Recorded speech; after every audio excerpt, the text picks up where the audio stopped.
અહીંયા જામનગરમાં અર્જુન તેંડુલકરના લગ્ન થયા ત્યાં કોઈ હાજરી ના આપી હોત તો એ આખું એમને ખાલી ગયું હોત. ખાલી ન ગયું બલકે માણાને મેળ જ ન પડ્યો, કરોડો લોકો જવા માંગતા હતા એનો. તો એ પ્રેમ લગ્ન હતા અર્જુન તેંડુલકરના. પણ બે પરિવાર હતા કે નહીં? દીકરીના લોકો હતા, દીકરાના લોકો હતા. એ પ્રેમમાં ક્યાં કોઈને વાંધો છે? રાધા કૃષ્ણ નું મંદિર છે એ શું છે? તો મંદિરે કોઈ પૂજવા ન જતો હોત. એ પ્રેમ જ છે ને. તો લોકોએ તેને ભગવાન માન્યો. પ્રેમ સ્વયં એક ઈશ્વર ભક્તિનું સ્વરૂપ છે. પ્રેમ સમર્પણની ભાવના છે. પ્રેમ ત્યાગની ભાવના છે. પ્રેમ સમર્પણ, ત્યાગ ને સમજણ બધાની ભાવના છે. તમારા માવતરને હું કન્વિન્સ શું કામ ન કરાવી શકું કે ભાઈ તમારી દીકરીને હું મારે ત્યાં લગ્ન કરીને લઈ જવા માંગુ છું, પણ તમારા પેરામીટર્સમાં હું ફિટ થઈ શકું એવું તમે શું ઈચ્છો છો?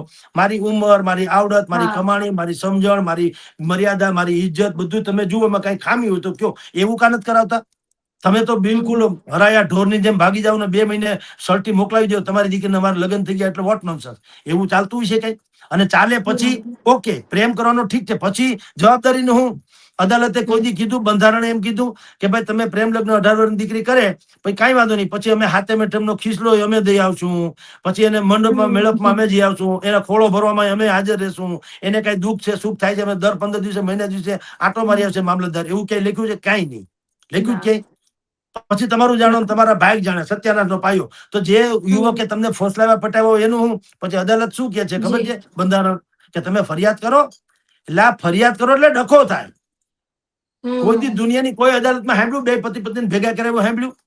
એકને કે તમે ભરણ પોષણ આપો ને બાઈને છૂટા કરી દે, બાઈએ રેઢી રખડે, આદમી રેઢો રખડે, ભરણ પોષણના પૈસા ક્યાંથી લાવવા?